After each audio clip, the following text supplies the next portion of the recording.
today we're going to do a blue balayage on Miss Gabby.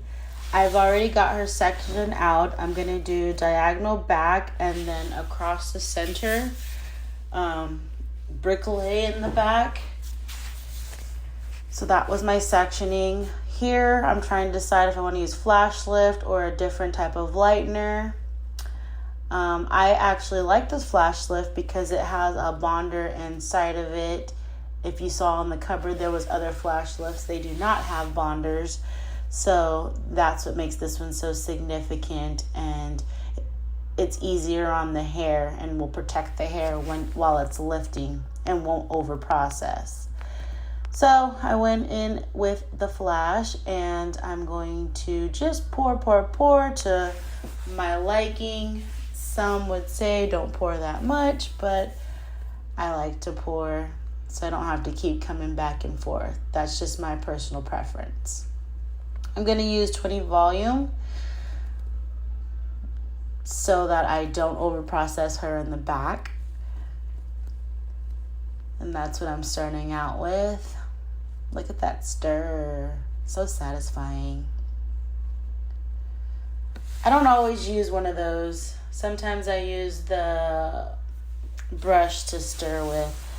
Here I'm back combing and prepping the hair, getting it ready for my lightener placement. And I start at the very, very bottom and work my way up. Saturating is key, so I make sure that those ends are really, really saturated. Don't be scared to use product. That's what it's there for. For longer hair, I like to use the foils the long ways. It just makes life that much easier. Plus, it gives you more to work with. Look at all that space that I have to work with. I did bigger sections.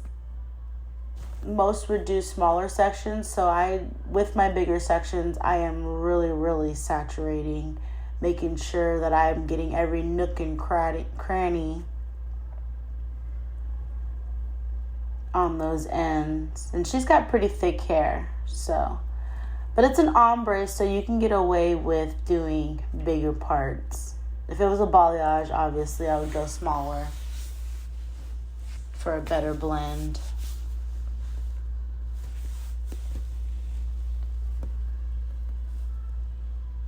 Here on this section, I am doing horizontal partings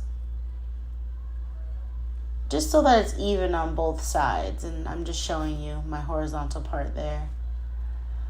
And I'm keeping up my same painting technique, saturating the bottom, working my way up.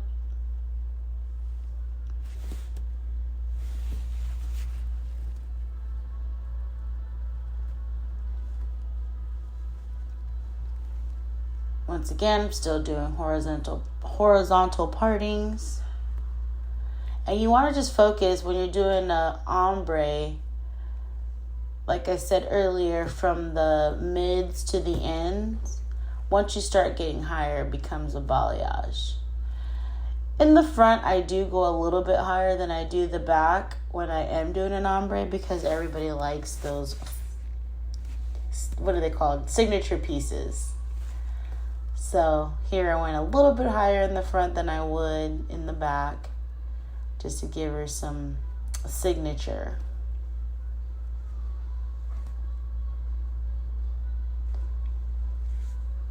And that's all of it foiled and with lightener.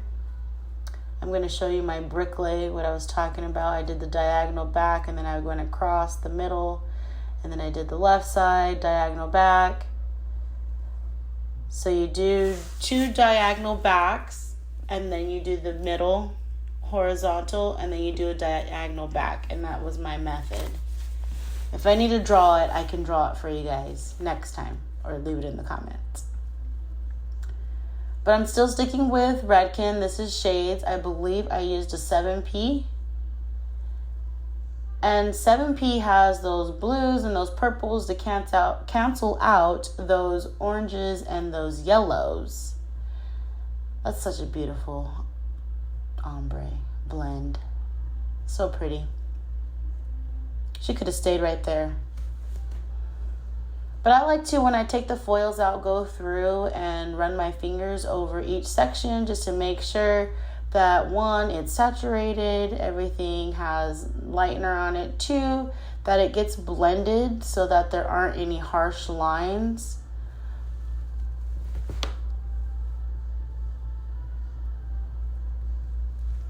And I know some people probably, here I am washing out that lightener, and I know some people probably struggle with the back combing and trying to figure it out.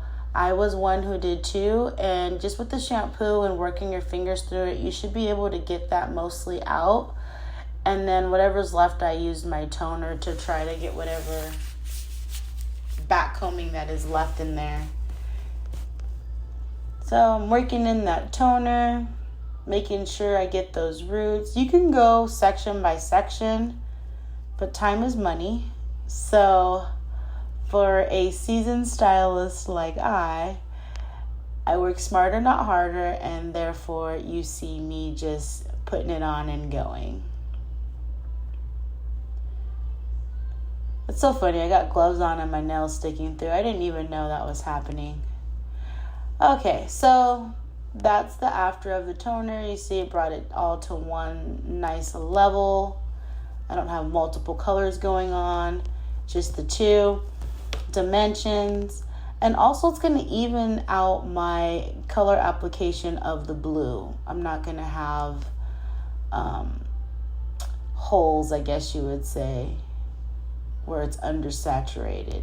It's going to go on nice and evenly.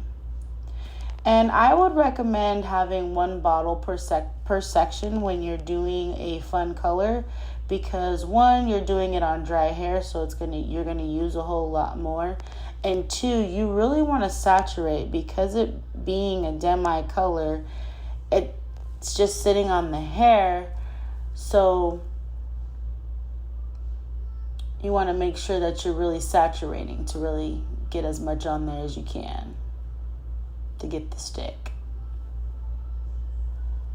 So yes, we are Yes, we are a Redken salon, but I like to use Joico fun colors. Redken has City Beats, and those are fun too, but I absolutely love Joico. And just look at that result. Look at how it took. Look at the color of it. Look at the definition of it. It's just such a beautiful color line. Joico Intensities colors. Fun colors. Look at that blue. Look how soft her hair is. Like I said, her hair is naturally curly, and to maintain curly hair integrity while lightening is key.